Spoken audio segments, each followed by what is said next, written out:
శివుడు త్రిమూర్తి లోపల విధ్వంసకుడు అని పిలుస్తారు. హిందూ త్రిమూర్తులు బ్రహ్మ మరియు విష్ణులను కూడా కలిగి ఉంటారు. శైవ సంప్రదాయంలో శివుడు విశ్వాన్ని సృష్టించే, రక్షించే మరియు మార్చే పరమేశ్వరుడు. దేవత ఆధారిత శాక్త సంప్రదాయంలో సర్వోన్నత దేవత దేవి శక్తి మరియు సృజనాత్మక శక్తి మరియు శివునికి సమానమైన పరిపూరకరమైన భాగస్వామిగా పరిగణించబడుతుంది. హిందూమతం యొక్క స్మార్త సంప్రదాయానికి చెందిన పంచాయతన పూజలో 5 సమానమైన దేవతలలో శివుడు ఒకరు. శివునికి దయగల మరియు భయంకరమైన అనేక అంశాలు ఉన్నాయి. దయగల అంశాలలో అతను కైలాస పర్వతంపై సన్యాసి జీవితాన్ని గడిపే సర్వజ్ఞుడైన యోగిగా చిత్రీకరించబడ్డాడు. అలాగే అతని భార్య పార్వతి మరియు అతని 2 పిల్లలు గణేశుడు మరియు కార్తికేయులతో గృహస్థుడు. అతని భయంకరమైన అంశాలలో అతను తరచుగా రాక్షసులను సంహరిస్తున్నట్లుగా చిత్రీకరించబడ్డాడు. శివుడిని ఆదియోగి, మొదటి యోగి అని కూడా పిలుస్తారు. యోగా, ధ్యానం మరియు కళలకు పోషకుడిగా పరిగణించబడుతుంది. శివుని యొక్క ప్రతిమ లక్షణాలు: అతని మెడ చుట్టూ సర్పరాజు వాసుకి అలంకరించే నెలవంక, అతని మాట్కెట్ జుట్టు నుండి ప్రవహించే పవిత్ర గంగా నది, అతని నుదిటిపై 3వ కన్ను, ఎదురుగా ఉన్న ప్రతిదాన్ని బూడిదగా మార్చే కన్ను, తెరిచినప్పుడు త్రిశూలం లేదా త్రిశూలం అతని ఆయుధంగా మరియు డమరు. అతను సాధారణంగా లింగం యొక్క ప్రతిరూప రూపంలో పూజించబడతాడు.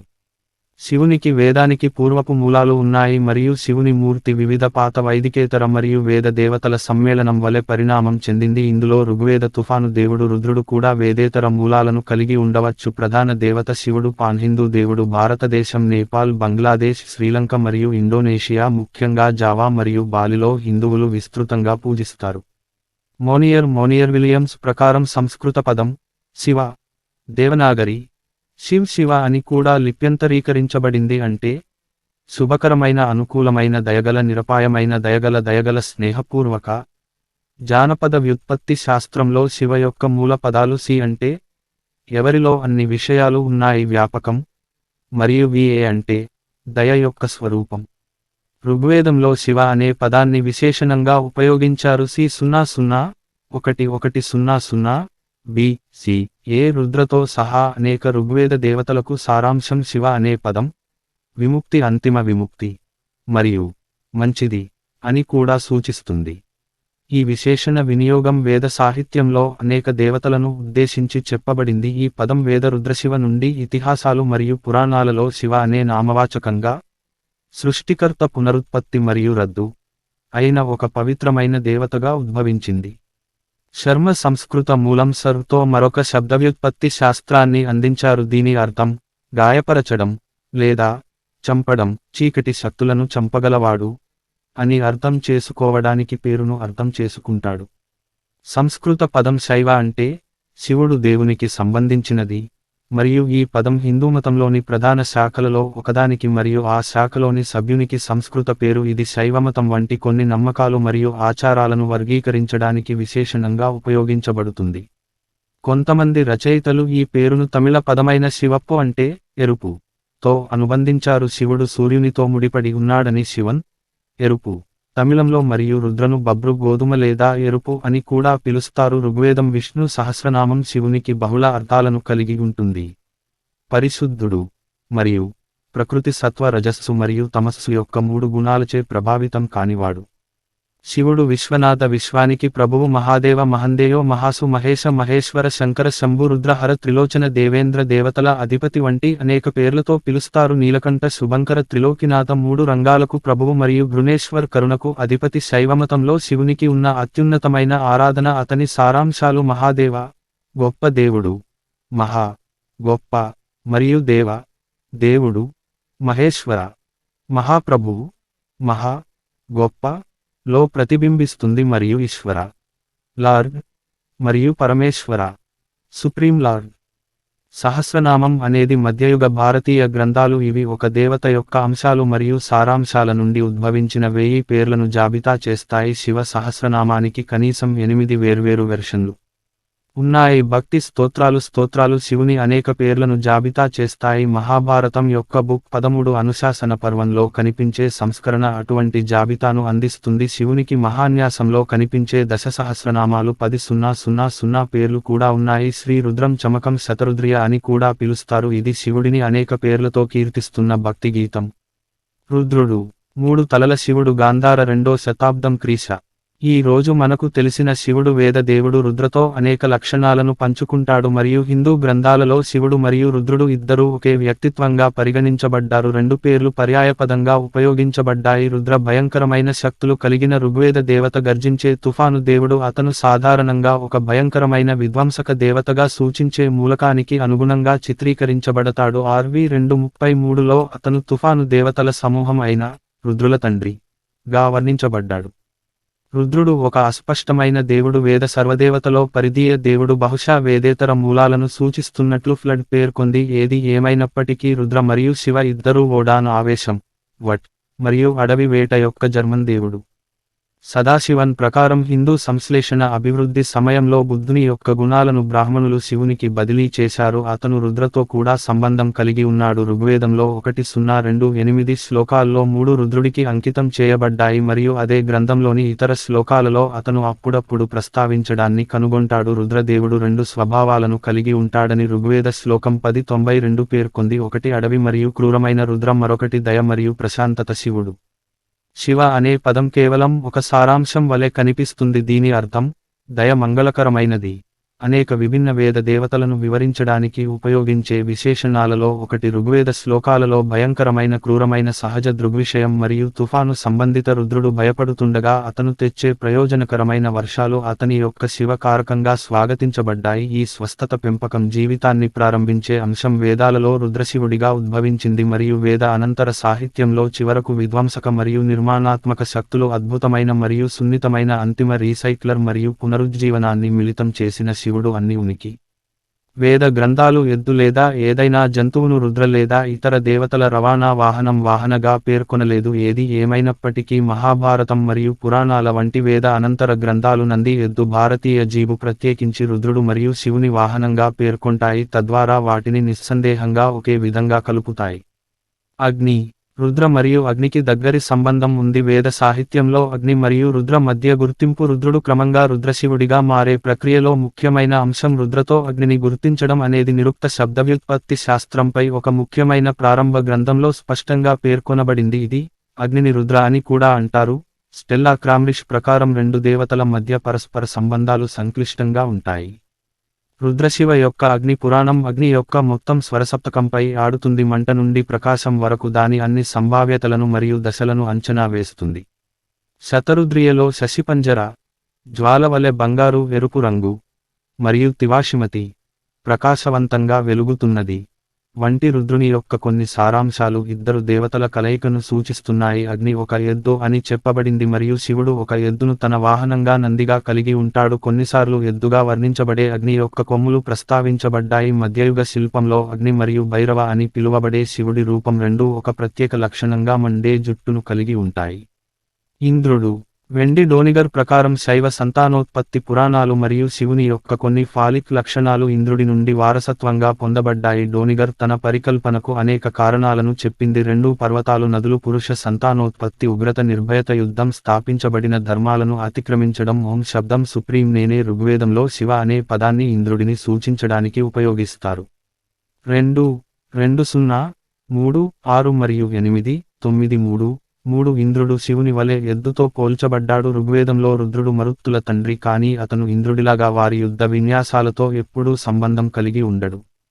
ఇంద్రుడు స్వయంగా బాక్ట్రియామార్జియానా సంస్కృతి నుండి వైదిక ఆర్యులచే స్వీకరించబడి ఉండవచ్చు. ఆంథోనీ ప్రకారం ఇండో-ఇరానియన్ శక్తి, విజయ దేవుడు వెరెత్రజ్ఞ యొక్క అనేక లక్షణాలు దత్తత తీసుకున్న దేవుడైన ఇంద్రునికి బదిలీ చేయబడ్డాయి. అతను అభివృద్ధి చెందుతున్న పాత భారతీయ సంస్కృతికి కేంద్ర దేవతగా మారాడు. ఇంద్రుడు 250 శ్లోకాలు ఋగ్వేదంలో 4వ వంతు. అతను సోమతో ఇతర దేవతల కంటే ఎక్కువగా సంబంధం కలిగి ఉన్నాడు. ఒక ఉద్దీపన మందు బహుశా ఎఫెడ్రా నుండి తీసుకోబడింది, బహుశా BMAC మతం నుండి తీసుకోబడింది. అతని ప్రాబల్యం పెరగడం పాత భారతీయ భాష మాట్లాడేవారిలో ఒక ప్రత్యేక లక్షణం.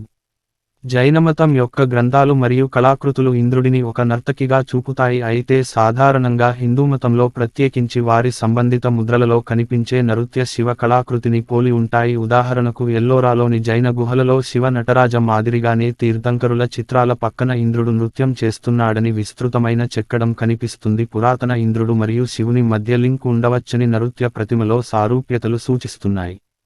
అభివృద్ధి, అథర్వశిరస్ ఉపనిషత్తు వంటి కొన్ని గ్రంథాలు రుద్రుడిని ప్రస్తావిస్తూ అన్ని దేవుళ్ళు రుద్రుడని అందరూ మరియు అంతా రుద్రులేనని రుద్రుడు అన్ని విషయాలలో కనిపించే సూత్రం వారి అత్యున్నత లక్ష్యం కనిపించే లేదా కనిపించని అన్ని వాస్తవికత యొక్క అంతర్లీన సారాంశం కైవల్య ఉపనిషత్తు అదే విధంగా పాల్ డ్యూసెన్ జర్మన్ ఇండాలజిస్ట్ మరియు ఫిలాసఫీ ప్రొఫెసర్ స్వీయ సాక్షాత్కారం పొందిన వ్యక్తిని అందరిలో నివసించే ఏకైక దైవిక సారాంశంగా భావించే వ్యక్తిగా వర్ణించాడు అతను తన మరియు ప్రతి ఒక్కరి గుర్తింపును అనుభవిస్తాడు శివునితో అత్యున్నతమైన ఆత్మస్పృహ ఈ అత్యున్నత ఆత్మను తన గుండెలోతుల్లో కనుగొన్నాడు రుద్రుడు మైనర్ వైదిక దేవత నుండి సర్వోన్నత జీవిగా మారడం మొదటగా శ్వేతాశ్వతర ఉపనిషత్తులో 400-200 BC రుద్రుడు శివునికి ఆస్తిక భక్తికి సంబంధించిన తొలి విత్తనాలను గావిన్ ఫ్లడ్ ప్రకారం రుజువు చేసింది ఇక్కడ రుద్రశివుడు కాస్మోస్ యొక్క సృష్టికర్తగా మరియు జన్మపునర్జన్మ చక్రం నుండి స్వీయ విముక్తిగా గుర్తించబడ్డాడు శ్వేతాశ్వతర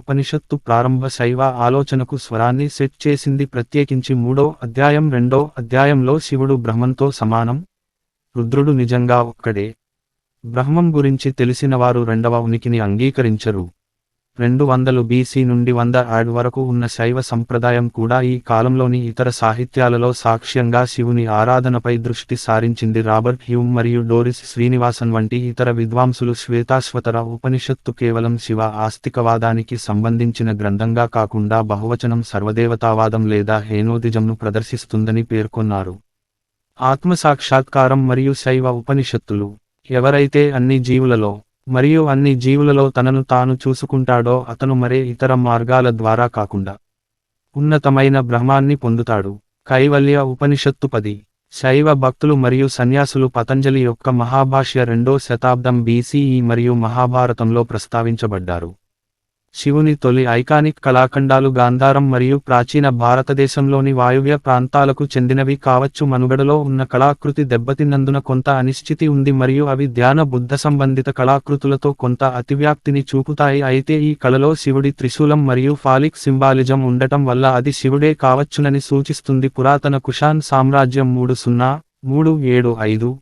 CE యొక్క అనేక నాణేలు మనుగడలో ఉన్నాయని బహుశా శివుడు అయిన ఒక దేవుడి ప్రతిమలు అని నామిస్మాటిక్స్ పరిశోధన సూచిస్తుంది కుషాన్ నాణేలలోని శివుడు అస్పష్టమైన శబ్దవ్యుత్పత్తి మరియు మూలాల యొక్క ఓషోగా సూచించబడ్డాడు అయితే కుషాన్ యుగం కళాకృతిలో ఇంద్రుడు మరియు శివుడు ఏకకాలంలో ఉండటం వల్ల కుషాన్ సామ్రాజ్యం ప్రారంభం నాటికి వారు గౌరవనీయమైన దేవతలను సూచిస్తున్నారు శైవ ఉపనిషత్తులు హిందూమతంలోని 14 చిన్న ఉపనిషత్తుల సమూహం 1వ సహస్రాబ్ది BCE చివరి శతాబ్దాల నుండి శతాబ్దం వరకు వివిధ రకాలుగా నాటివి ఇవి శివుడిని మెటాఫిజికల్ మారని రియాలిటీ బ్రహ్మన్ మరియు ఆత్మ సెల్ఫ్గా కీర్తిస్తాయి మరియు శివుడికి సంబంధించిన ఆచారాలు మరియు ప్రతీకవాదాల గురించిన విభాగాలు ఉన్నాయి శైవ పురాణాలు ప్రత్యేకించి శివ పురాణం మరియు లింగ పురాణం శివునికి సంబంధించిన వివిధ అంశాలు పురాణాలు విశ్వోద్భవం మరియు తీర్థయాత్ర తీర్థంతో ముడిపడి ఉన్నాయి 8వ మరియు 11వ శతాబ్దాల మధ్య రచించిన శివ సంబంధిత తంత్ర సాహిత్యం భక్తి ద్వంద్వ శైవమతంలో శృతిగా పరిగణించబడుతుంది ద్వంద్వ శైవ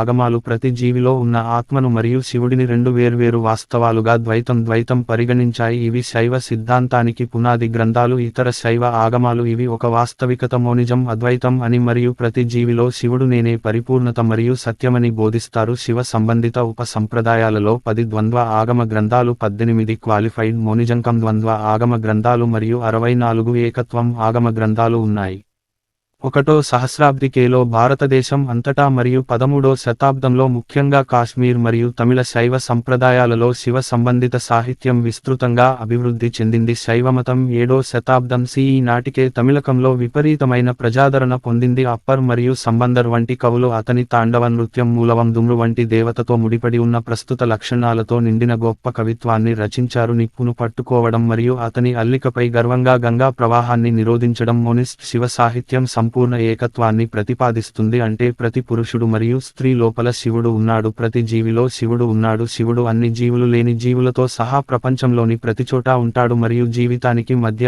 ఆధ్యాత్మిక వ్యత్యాసం లేదు పదార్థం మనిషి మరియు శివుడు Indonesia Myanmar Cambodia Laos Vietnam Thailand మరియు మలేషియాలో అనేక శివ సంబంధిత దేవాలయాలు కళాకృతులు మరియు గ్రంథాలను ప్రేరేపించి మధ్యయుగ ఆగ్నేయ ఆసియాలో వివిధ ద్వంద్వ మరియు ఏకవాద శివ సంబంధిత ఆలోచనలు స్వాగతించబడ్డాయి స్థానిక పూర్వం యొక్క ఏకీకరణతో ఉన్న వేదాంతం హిందూ మతంలో స్థానం లింగోద్భవ అనేది శైవ సెక్టారియన్ ఐకాన్. ఇక్కడ శివుడు లింగం అనంతమైన మండుతున్న స్తంభం నుండి పైకి లేచినట్లు చిత్రీకరించబడింది. ఇది త్రిమూర్తులలో శివుడు ఎలా అగ్రగామిగా ఉంటాడో వివరిస్తుంది.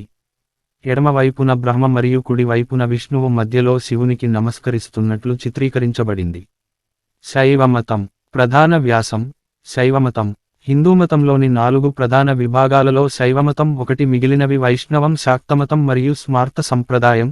శైవులు అని పిలువబడే శైవమతం యొక్క అనుచరులు శివుడిని సర్వోన్నత వ్యక్తిగా గౌరవిస్తారు. శైవులు శివుడే సర్వం అని నమ్ముతారు మరియు అన్నిటిలోనూ సృష్టికర్త, సంరక్షకుడు, నాశనం చేసేవాడు, బహిర్గతం చేసేవాడు మరియు దాచేవాడు. అతను శైవమతంలో సృష్టికర్త మాత్రమే కాదు, అతని నుండి ఏర్పడే సృష్టి కూడా. అతను ప్రతిదీ మరియు ప్రతిచోటా ఉన్నాడు. శివుడు శైవ సంప్రదాయాలలో ప్రాథమిక నేనే, స్వచ్ఛమైన స్పృహ మరియు సంపూర్ణ వాస్తవికత. శివుడు ఓంలో గా కూడా భాగం.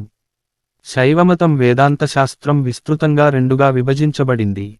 వేదాలు, ఇతిహాసాలు మరియు పురాణాలలో శివరుద్రులచే ప్రభావితమైన ప్రసిద్ధ వేదాంత శాస్త్రం, మరియు శివ మరియు శక్తి సంబంధిత తంత్ర గ్రంథాలచే ప్రభావితమైన రహస్య వేదాంత శాస్త్రం. వైదిక బ్రాహ్మణ శివ వేదాంత శాస్త్రంలో తమిళ శైవ సిద్ధాంతం మరియు లింగాయతిజం వంటి మోనిస్ట్ అద్వైతం మరియు భక్తి సంప్రదాయాలు. ద్వైతం రెండూ ఉన్నాయి. శివాలయాల్లో లింగం, శివపార్వతి విగ్రహాలు, ప్రాంగణంలోని ఎద్దునంది మరియు శివుని అంశాలను చూపించే రిలీఫ్ ఆర్ట్వర్క్ వంటి అంశాలు ఉంటాయి. తాంత్రిక శివ్ సంప్రదాయం శివునికి సంబంధించిన పురాణాలు మరియు పురాణాలను విస్మరించింది మరియు ఉపపాఠశాలపై ఆధారపడి అనేక రకాల అభ్యాసాలను అభివృద్ధి చేసింది. ఉదాహరణకు తాంత్రిక కపాలికలు అక్షరాల పురుషులు అనేక వజ్రయాన బౌద్ధ ఆచారాలతో సహజీవనం చేసి పంచుకున్నారని, శివుడు మరియు శక్తి పుర్రెలు ధరించి ఖాళీ పుర్రెలతో భిక్షాటన చేసే రహస్య అభ్యాసాలలో నిమగ్నమై ఉన్నారని చారిత్రక రికార్డులు సూచిస్తున్నాయి. ఆచారంలో భాగంగా మాంసం. దీనికి విరుద్ధంగా కాశ్మీర్ శైవిజంలోని రహస్య సంప్రదాయం క్రమ మరియు త్రికా ఉపసంప్రదాయాలను కలిగి ఉంది. క్రమ ఉపసంప్రదాయం శివకాళి జంట చుట్టూ ఉన్న రహస్య ఆచారాలపై దృష్టి సారించింది. త్రికా ఉపసంప్రదాయం శివునికి సంబంధించిన త్రయం యొక్క వేదాంత శాస్త్రాన్ని అభివృద్ధి చేసింది. దానిని ఏకస్వామ్య స్వీయ విముక్తి సాధనలో వ్యక్తిగత శివునిపై దృష్టి సారించే సన్యాసి జీవనశైలితో కలిపింది. వైష్ణవ విష్ణు ఆధారిత సాహిత్యం శివుడిని గుర్తించి చర్చిస్తుంది. శివుడిని సర్వోన్నతంగా ప్రదర్శించే శైవ సాహిత్యం వలె వైష్ణవ సాహిత్యం విష్ణువును సర్వోన్నతంగా ప్రదర్శిస్తుంది. ఏదేమైనా 2 సంప్రదాయాలు బహువచనం మరియు శివ మరియు విష్ణు దేవితో పాటు ఇద్దరినీ గౌరవిస్తాయి. వారి గ్రంథాలు ప్రత్యేకతను చూపించవు మరియు భాగవత పురాణం వంటి వైష్ణవ గ్రంథాలు కృష్ణుడిని అంతిమ వాస్తవికతగా కీర్తిస్తూ శివుడు మరియు శక్తిని వ్యక్తిగతీకరించిన రూపంగా కూడా ప్రదర్శిస్తాయి. అదే అల్టిమేట్ రియాలిటీకి సమానం. శైవమత సంప్రదాయంలోని గ్రంథాలు కూడా విష్ణువును స్తుతిస్తాయి. ఉదాహరణకు స్కంద పురాణం ఇలా చెబుతోంది: విష్ణువు శివుడు తప్ప మరెవరో కాదు. శివుడు అని పిలువబడేవాడు విష్ణువుతో సమానంగా ఉంటాడు. స్కంద పురాణం 1:8-20-21. 2 సంప్రదాయాలలో ఎవరు గొప్పవారు? శివుడు విష్ణువుకు నివాళులు అర్పించడం మరియు విష్ణువు శివునికి నివాళులర్పించడం గురించి ఇతిహాసాలు ఉన్నాయి. ఏది ఏమైనప్పటికీ పాఠాలు మరియు సాంప్రదాయం యొక్క కళాకృతిలో పరస్పర నమస్కారాలు పరిపూరకతకు ప్రతీక. మహాభారతం మారని అంతిమ వాస్తవికత. బ్రాహ్మణం శివుడు మరియు విష్ణువుతో సమానంగా ఉంటుందని ప్రకటించింది. విష్ణువు శివుని యొక్క అత్యున్నత అభివ్యక్తి మరియు శివుడు విష్ణువు యొక్క అత్యున్నత అభివ్యక్తి. శక్తివాదం. అర్ధనారీశ్వర శిల్పం ఖజురహో శివుడిని పార్వతీదేవితో సమానంగా వర్ణిస్తుంది. అర్ధనారీశ్వర భావనలో చిహ్నం సగం పురుషుడు మరియు సగం స్త్రీగా ప్రదర్శించబడుతుంది. హిందూమతం యొక్క దేవతా ఆధారిత శక్తి సంప్రదాయం సుప్రీం సూత్రం మరియు బ్రహ్మం అని పిలువబడే అంతిమ వాస్తవికత స్త్రీ దేవి అయితే అది పురుషుడిని ఆమెకు సమానమైన మరియు పరిపూరకరమైన భాగస్వామిగా పరిగణిస్తుంది. ఈ భాగస్వామి శివ రుద్రశివ సందర్భంతో స్త్రీలింగాన్ని గౌరవించే సంప్రదాయానికి సంబంధించిన తొలి సాక్ష్యం హిందూ గ్రంథమైన ఋగ్వేదంలో దేవి సూక్త అనే శ్లోకంలో కనుగొనబడింది. దేవి ఉపనిషత్తు శక్తి మతం యొక్క వేదాంత శాస్త్రం యొక్క వివరణలో దాని 19వ శ్లోకంలో శివుడిని ప్రస్తావిస్తుంది మరియు స్తుతిస్తుంది. విష్ణువుతో పాటు శివుడు శక్తిమతం యొక్క గ్రంథమైన దేవి మహాత్మ్యంలో పూజ్యమైన దేవుడు. భగవద్గీత వలె సంప్రదాయం కూడా ముఖ్యమైనది. అర్ధనారీశ్వర భావన అనేక హిందూ గ్రంథాలు మరియు దేవాలయాలలో కనిపించే సగభాగం పురుషుడు మరియు సగం స్త్రీ అనే ఒక చిహ్నాన్ని ప్రదర్శించడం ద్వారా దేవుడు, శివుడు మరియు శక్తి దేవతలను మిళితం చేస్తుంది. స్మార్త సంప్రదాయం. ప్రధాన వ్యాసం. పంచాయతన పూజ. రాజా రవి వర్మ రచించిన ఓలియోగ్రాఫ్ శివసెంట్రిక్ పంచాయతనాన్ని వర్ణిస్తుంది. ఒక గడ్డం ఉన్న శివుడు తన భార్య పార్వతి మరియు వారి శిశువు కుమారుడు గణేశతో కలిసి మధ్యలో కూర్చున్నాడు. చుట్టూ ఎడమ ఎగువ మూల నుండి సవ్యదిశలో గణేశుడు దేవి విష్ణువు మరియు సూర్యుడు శివుని మౌంట్ శివుని క్రింద ఉన్న ఎద్దునంది. హిందూ మతం యొక్క స్మార్త సంప్రదాయంలో శివుడు దాని పంచాయతన పూజలో ఒక భాగం. ఈ పద్ధతిలో 5 దేవతల చిహ్నాలు లేదా యానికాన్లు సమానమైనవిగా పరిగణించబడతాయి. క్వింకంక్స్ నమూనాలో సెట్ చేయబడింది. శివుడు 5గురు దేవతలలో ఒకరు. ఇతరులు విష్ణువు, దేవి పార్వతి వంటివి. సూర్యుడు మరియు గణేశుడు లేదా స్కందుడు లేదా భక్తుడు ఇష్టపడే ఏదైనా వ్యక్తిగత దేవుడు ఇష్టదేవత. తాత్వికంగా స్మార్త సంప్రదాయం అన్ని విగ్రహాలు మూర్తి విలక్షణమైన జీవుల కంటే బ్రాహ్మణం యొక్క అంశాలపై దృష్టి పెట్టడానికి మరియు దృశ్యమానం చేయడంలో సహాయపడే చిహ్నాలు అని నొక్కి చెబుతుంది. ఈ అభ్యాసంలో అంతిమ లక్ష్యం చిహ్నాల వినియోగాన్ని దాటవేయడం, చిహ్నాలచే సూచించబడిన సంపూర్ణతను గుర్తించడం, ఒకరి ఆత్మ సెల్ఫ్ మరియు బ్రహ్మం యొక్క నాన్డ్యూయల్ గుర్తింపును గ్రహించే మార్గంలో. ఆది శంకరులచే ప్రసిద్ధి చెందిన అనేక పంచాయతన మండలాలు మరియు దేవాలయాలు గుప్త సామ్రాజ్య కాలం నాటివి మరియు నంద్ గ్రామం నుండి అజ్మీర్ నుండి 24 కిలోమీటర్ల దూరంలో ఉన్న ఒక పంచాయతన సమితి కుషాన్ సామ్రాజ్య యుగానికి చెందినదిగా గుర్తించబడింది. పూర్వ 300 CE కుషాన్ కాలం సెట్లో శివుడు, విష్ణువు, సూర్యుడు, బ్రహ్మ మరియు ఒక దేవత యొక్క గుర్తింపు అస్పష్టంగా ఉంది. యోగా. శివుడు తనలో పూర్తిగా లీనమై ఉన్న గొప్ప యోగిగా పరిగణించబడ్డాడు. అతీంద్రియ వాస్తవికత. ఆయన యోగులకు ప్రభువు మరియు ఋషులకు యోగ గురువు. శివ దక్షిణామూర్తి స్టెల్లా క్రామ్రిష్ పేర్కొన్నట్లుగా అతను అంతిమ వాస్తవికతతో బ్రాహ్మణం, ఒకరి అంతరంగం, ఆత్మన్ యొక్క ఏకత్వాన్ని మౌనంగా బోధించే అత్యున్నత గురువు. శివుడు సంహారం. సంస్కృతం సంహార్ లేదా మాయ యొక్క విధ్వంసం ద్వారా మానవ దుఃఖాన్ని అధిగమించడాన్ని కలిగి ఉన్న విధ్వంసానికి కూడా ఒక ఆర్కిటైప్. అందుకే శివుడు యోగాతో సంబంధం కలిగి ఉన్నాడు. యోగా యొక్క సిద్ధాంతం మరియు అభ్యాసం వివిధ శైలులలో హిందూమతం యొక్క అన్ని ప్రధాన సంప్రదాయాలలో భాగంగా ఉంది మరియు అనేక హిందూ యోగా గ్రంథాలలో శివుడు పోషకుడిగా లేదా ప్రతినిధిగా ఉన్నారు. ఇవి యోగా కోసం తత్వశాస్త్రం మరియు సాంకేతికతలను కలిగి ఉంటాయి. ఈ ఆలోచనలు 1వ సహస్రాబ్ది CE శతాబ్దాల చివరి శతాబ్దాల నుండి లేదా ఆ తర్వాత వచ్చినవని అంచనా వేయబడింది మరియు హిందూయిజం మరియు భారతీయ మేధో చరిత్ర యొక్క ప్రొఫెసర్ అయిన ఆండ్రూ నికల్సన్ ఈశ్వరగీత వాచ్యంగా, శివుని పాట వంటి యోగా గ్రంథాలుగా మనుగడలో ఉన్నాయి. రాష్ట్రాలు. హిందూమతం అభివృద్ధిపై లోతైన మరియు శాశ్వత ప్రభావాన్ని కలిగి ఉన్నాయి. ఇతర ప్రసిద్ధ శివ సంబంధిత గ్రంథాలు హఠయోగాన్ని ప్రభావితం చేశాయి. యోగా తత్వశాస్త్రంతో ఏకీకృత మోనిస్టిక్ అద్వైత వేదాంత ఆలోచనలు మరియు భారతీయ శాస్త్రీయ నృత్యం యొక్క సైద్ధాంతిక అభివృద్ధికి ప్రేరణనిచ్చాయి. వీటిలో శివ సూత్రాలు, శివ సంహిత మరియు 10వ శతాబ్దపు పండితుడు అభినవగుప్తుడు వంటి కాశ్మీర్ శైవమతం యొక్క పండితులచే ఉన్నాయి. అభినవగుప్తుడు తన నోట్స్లో శివ మరియు యోగాకు సంబంధించిన ఆలోచనల ఔచిత్యాన్ని వ్రాశాడు. ప్రజలు తమ స్వంత వ్యవహారాలలో నిమగ్నమై ఉంటారు, సాధారణంగా ఇతరుల కోసం ఏమీ చేయరు, మరియు శివ మరియు యోగా ఆధ్యాత్మికత ఒక వ్యక్తిని మించి చూడడానికి, పరస్పర అనుసంధానాన్ని అర్థం చేసుకోవడానికి సహాయపడుతుంది మరియు తద్వారా వ్యక్తి మరియు ప్రపంచం రెండింటికీ మరింత ఆనందకరమైన ఉనికి వైపు ప్రయోజనం చేకూరుస్తుంది. త్రిమూర్తి. ప్రధాన వ్యాసం. త్రిమూర్తి అనేది హిందూ మతంలోని ఒక భావన. దీనిలో సృష్టి, నిర్వహణ మరియు విధ్వంసం యొక్క విశ్వ విధులు. బ్రహ్మ సృష్టికర్త, విష్ణువు సంరక్షకుడు లేదా సంరక్షకుడు మరియు శివుడు విధ్వంసకుడు లేదా ట్రాన్స్ఫార్మర్ రూపాల ద్వారా వ్యక్తీకరించబడతాయి. ఈ ముగ్గురు దేవతలను హిందూ త్రయం లేదా గ్రేట్ ట్రిపుల్ దేవత అని పిలుస్తారు. ఏది ఏమైనప్పటికీ హిందూమతం యొక్క పురాతన మరియు మధ్యయుగ గ్రంథాలలో అనేక త్రయం దేవతలు మరియు దేవతలు ఉన్నాయి. వాటిలో కొన్ని శివుడిని కలిగి ఉండవు. గుణాలు. పార్వతితో శివుడు. శివుడు 3 కళ్లతో, గంగాజలం అతని మాట్టెడ్ జుట్టు గుండా ప్రవహిస్తూ, సర్పాల ఆభరణాలు మరియు పుర్రె మాల ధరించి బూడిదతో కప్పబడి పులి చర్మంపై కూర్చున్నట్లు చిత్రీకరించబడింది. కూర్చున్న శివుడు తన చేతులలో గొడ్డలి మరియు జింకను పట్టుకున్నాడు. 3వ కన్ను. శివుడు తరచుగా 3వ కన్నుతో వర్ణించబడతాడు, దానితో అతను కోరిక కామని బూడిదగా చేశాడు. త్రయంబకం. సంస్కృతం త్రంబకం అని పిలుస్తారు. ఇది అనేక గ్రంథాల మూలాల్లో కనిపిస్తుంది. సాంప్రదాయ సంస్కృతంలో అంబక అనే పదం ఒక కన్ను అని సూచిస్తుంది మరియు మహాభారతంలో శివుడు 3 కళ్లతో చిత్రించబడ్డాడు కాబట్టి ఈ పేరు కొన్నిసార్లు 3 కళ్ళు అని అనువదించబడుతుంది. అయితే వేద సంస్కృతంలో అంబా లేదా అంబిక అనే పదానికి తల్లి అని అర్థం మరియు ఈ పదం యొక్క ప్రారంభ అర్థం ముగ్గురు తల్లులు అనే అనువాదానికి ఆధారం. ఈ ముగ్గురు మాతృదేవతలను సమిష్టిగా అంబికలు అని పిలుస్తారు. కొన్ని సంప్రదాయాల ప్రకారం అంబికా దేవతతో పంచుకోబడిన రుద్రునికి ఇచ్చిన నైవేద్యాలను ఈ పేరు వాస్తవానికి సూచిస్తుందనే ఆలోచనపై ఇతర సంబంధిత అనువాదాలు ఆధారపడి ఉన్నాయి. నెలవంక. శివుడు నెలవంకను తన తలపై ధరించాడు. చంద్రశేఖర సంస్కృతం చంద్రుని తన శిఖరంగా కలిగి ఉండటం. చంద్ర సమానము, చంద్రుడు, శేఖర సమానము, శిఖరం కిరీటం.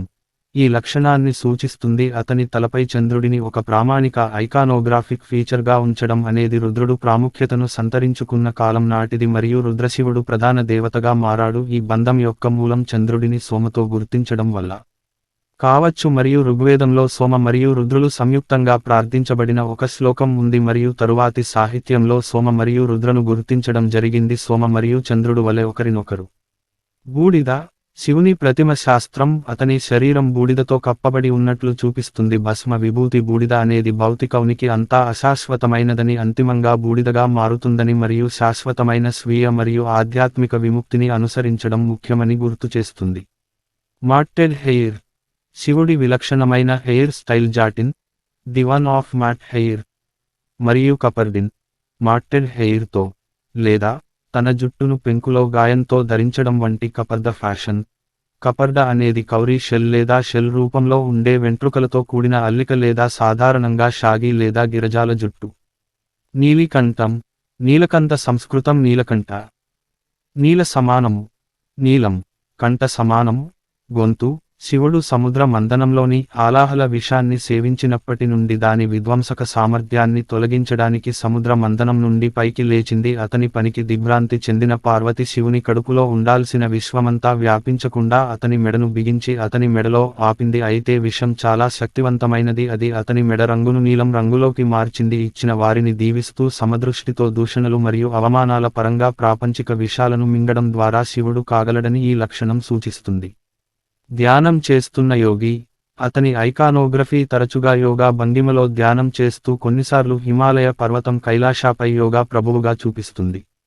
పవిత్ర గంగా, గంగాధర, గంగా నదిని మోసేవాడు. గంగా శివుని వెంట్రుకల నుండి గంగ ప్రవహిస్తుంది. దేశంలోని ప్రధాన నదులలో ఒకటైన గంగా ఆమె శివకేశవులలో నివసించినట్లు చెబుతారు. పులి చర్మం, శివుడు తరచుగా పులి చర్మంపై కూర్చుని ఉంటాడు. వాసుకి, శివుడు తరచుగా వాసుకి అనే సర్పంతో దండలు వేస్తాడు. వాసుకి నాగుల రెండవ రాజు. మొదటిది విష్ణువు పర్వతం శేష. ఒక పురాణం ప్రకారం వాసుకిని శివుడు ఆశీర్వదించాడు మరియు సముద్ర మంథనం తర్వాత ఆభరణంగా ధరించాడు. త్రిశూలం, శివుడు సాధారణంగా త్రిశూలం అనే త్రిశూలాన్ని కలిగి ఉంటాడు. వివిధ హిందూ గ్రంథాలలో త్రిశూలం ఒక ఆయుధం లేదా చిహ్నంగా త్రిశూల్ శివుని యొక్క సృష్టికర్త, సంరక్షకుడు మరియు విధ్వంసకుడు యొక్క 3 అంశాలను సూచిస్తుంది. లేదా ప్రత్యామ్నాయంగా ఇది సత్వ, రజస్సు మరియు తమస్సు యొక్క 3 గుణాల సమతౌల్యాన్ని సూచిస్తుంది. డ్రమ్, గంట గ్లాస్ ఆకారంలో ఉండే చిన్న డ్రమ్ని డమరు అంటారు. నటరాజగా పిలువబడే అతని ప్రసిద్ధ నృత్య ప్రదర్శనలో శివుని లక్షణాలలో ఇది ఒకటి. డమరుహస్త సంస్కృతంలో డమారు హ్యాండ్ అని పిలువబడే ఒక నిర్దిష్ట చేతి సంజ్ఞ ముద్ర డ్రమ్ను పట్టుకోవడానికి ఉపయోగించబడుతుంది. ఈ డ్రమ్ ప్రత్యేకించి కపాలిక శాఖ సభ్యులు చిహ్నంగా ఉపయోగించబడుతుంది. గొడ్డలి, పరసు మరియు జింకలు ఒడిశా మరియు దక్షిణ భారత చిహ్నాలలో శివుని చేతుల్లో ఉన్నాయి. రోసరీ పూసలు, అతను సాధారణంగా రుద్రాక్షతో తయారు చేయబడిన తన కుడి చేతిలో రోసరీ పూసల తీగను ధరించి ఉంటాడు లేదా కలిగి ఉంటాడు. ఇది దయ, మెండికల్ జీవితం మరియు ధ్యానానికి ప్రతీక. నంది, నంది సంస్కృతం నండిన్ శివుని పర్వతం వలె పనిచేసే ఎద్దు. పేరు పశువులతో శివుని అనుబంధం. అతని పేరు పశుపతి లేదా పశుపతి సంస్కృతం పశుపతి శర్మచే, పశువుల ప్రభువు, మరియు క్రమ్రిష్చే, జంతువుల ప్రభువు గా అనువదించబడింది. అతను దానిని గమనించాడు. ఇది ప్రత్యేకించి రుద్ర అనే పదంగా ఉపయోగించబడుతుంది. కైలాస పర్వతం, హిమాలయాల్లోని కైలాస పర్వతం అతని సంప్రదాయ నివాసం. హిందూ పురాణాలలో కైలాస పర్వతం విశ్వం యొక్క కేంద్రాన్ని సూచించే లింగాన్ని పోలి ఉంటుంది. గణాలు శివుని పరిచారకులు మరియు కైలాష్లో నివసిస్తున్నారు. వారి స్వభావాన్ని బట్టి వారిని తరచుగా భూతగణాలు లేదా దెయ్యాల హోస్ట్లుగా సూచిస్తారు. సాధారణంగా నిరపాయమైనవి. తమ ప్రభువుకు వ్యతిరేకంగా అతిక్రమించినప్పుడు తప్ప భక్తుని తరపున భగవంతునితో మధ్యవర్తిత్వం వహించడానికి వారు తరచుగా పిలవబడతారు. అతని కుమారుడు గణేశుడిని శివుడు వారి నాయకుడిగా ఎన్నుకున్నాడు. అందుకే గణేశుని బిరుదు గణేశ లేదా గణపతి, గణాల ప్రభువు. వారణాసి బెనారస్ శివునికి ప్రత్యేకంగా ఇష్టమైన నగరంగా పరిగణించబడుతుంది మరియు భారతదేశంలోని అత్యంత పవిత్రమైన పుణ్యక్షేత్రాలలో ఒకటి. ఇది మతపరమైన సందర్భాలలో కాశీగా సూచించబడుతుంది. రూపాలు మరియు వర్ణనలు. గావిన్ ఫ్లడ్ ప్రకారం శివుడు అస్పష్టత మరియు పారడాక్స్ యొక్క దేవుడు.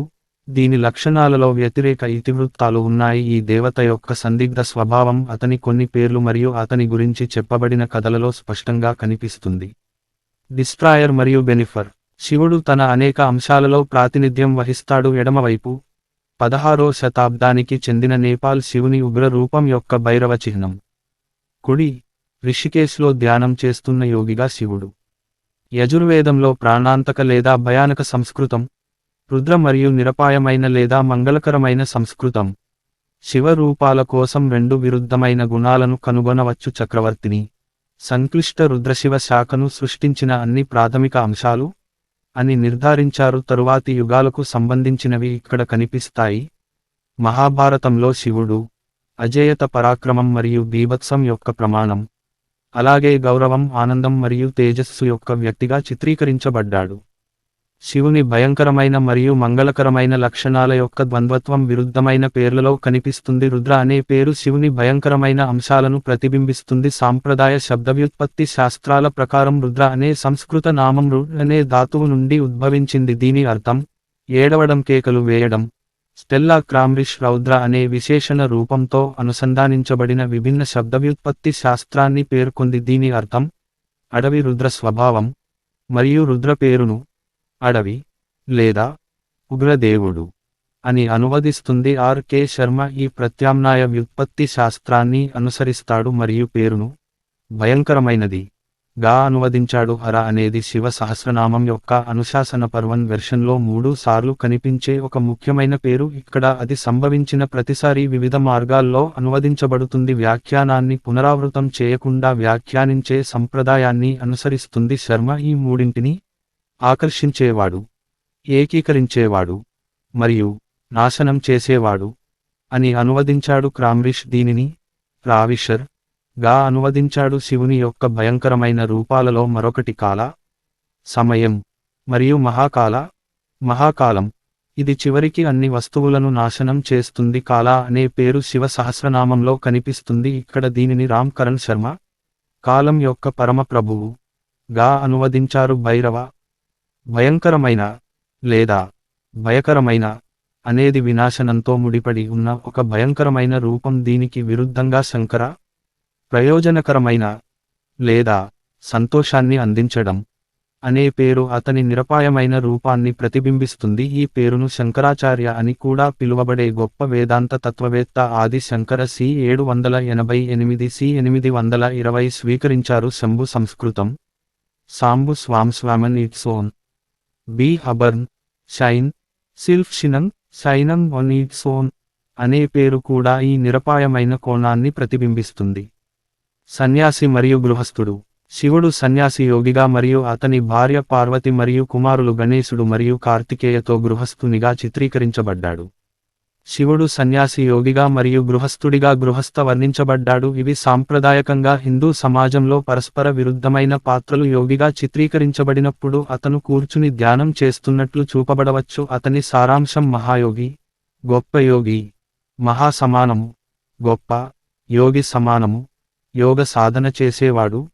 యోగాతో అతని అనుబంధాన్ని సూచిస్తుంది. వైదిక మతం ప్రధానంగా త్యాగం పరంగా భావించబడింది, అయితే అది ఇతిహాస కాలంలో తపస్సు, యోగం మరియు సన్యాసం అనే భావనలు మరింత ముఖ్యమైనవిగా మారాయి మరియు శివుని తాత్విక ఏకాంతంలో కూర్చున్న సన్యాసిగా చిత్రీకరించడం ఈ తరువాతి భావనలను ప్రతిబింబిస్తుంది.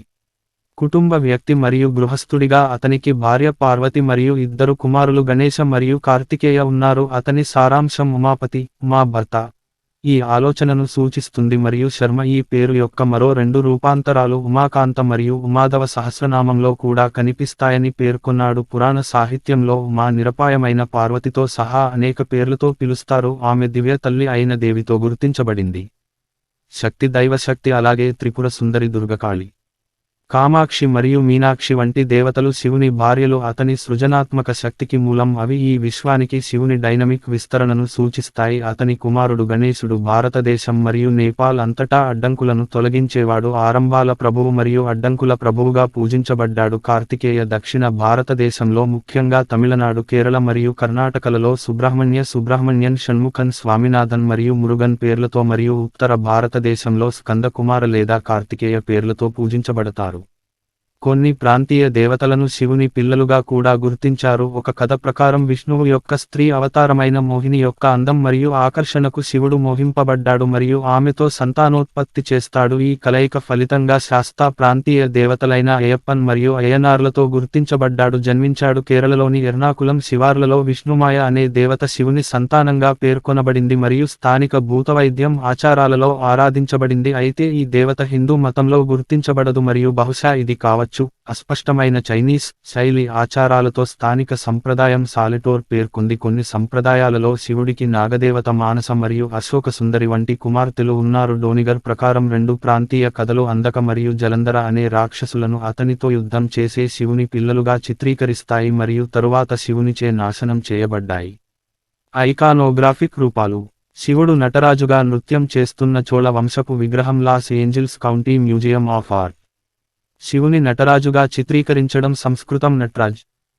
నట్రాజ్ అనేది శివుని యొక్క ఒక రూపం. మూర్తి అక్షరాల నాట్యానికి ప్రభువు. శివ సహస్రనామంలో నర్తక, నర్తకి మరియు నిత్యనర్త, శాశ్వతమైన నర్తకి పేర్లు కనిపిస్తాయి. నృత్యంతో మరియు సంగీతంతో అతని అనుబంధం పురాణ కాలంలో ప్రముఖమైనది. నటరాజ అని పిలువబడే నిర్దిష్ట ప్రతిమ రూపానికి అదనంగా అనేక ఇతర రకాల నృత్య రూపాలు సంస్కృతం. ఈ నాట్యమూర్తి భారతదేశంలోని అన్ని ప్రాంతాలలో కనిపిస్తాయి. ప్రత్యేకించి తమిళనాడులో చాలా బాగా నిర్వచించబడిన రకాలు ఉన్నాయి. నృత్యం యొక్క రెండు అత్యంత సాధారణ రూపాలు తాండవ. ఇది తరువాత ప్రపంచ వినాశనానికి సంబంధించిన కాలామహాకళగా శక్తివంతమైన మరియు పురుష నృత్యాన్ని సూచిస్తుంది. ప్రపంచాన్ని లేదా విశ్వాన్ని నాశనం చేయవలసి వచ్చినప్పుడు శివుడు దానిని తాండవము మరియు లాస్య ద్వారా చేస్తాడు. ఇది మనోహరమైనది మరియు సున్నితమైన స్థాయిలో భావోద్వేగాలను వ్యక్తపరుస్తుంది మరియు పార్వతీదేవి ఆపాదించబడిన స్త్రీ నృత్యంగా పరిగణించబడుతుంది. లాస్య తాండవానికి స్త్రీ ప్రతిరూపంగా పరిగణించబడుతుంది. తాండవ లాస్య నృత్యాలు ప్రపంచ విధ్వంసం సృష్టికి సంబంధించినవి. కామేశ్వరుడు. సంస్కృతం కుమేశ్వర్. కమేశ్వర అనేది శివుని రూపం. మూర్తి కామేశ్వరుడు శివుని అత్యున్నత రూపాలలో ఒకటి. కామేశ్వరుడు నాలుగు చేతుల పై జంట పాశా పాశం అంకుశ ఏనుగు గొడ్డు మరియు దిగువ జంట కామేశ్వరి దేవిని పోలిన బాణాలు మరియు విల్లుతో చిత్రీకరించబడింది. దక్షిణామూర్తి. సంస్కృతం దక్షిణామూర్తి. దక్షిణమూర్తి అనేది శివుని యొక్క ఒక రూపం. మూర్తి అక్షరాల దక్షిణ రూపం.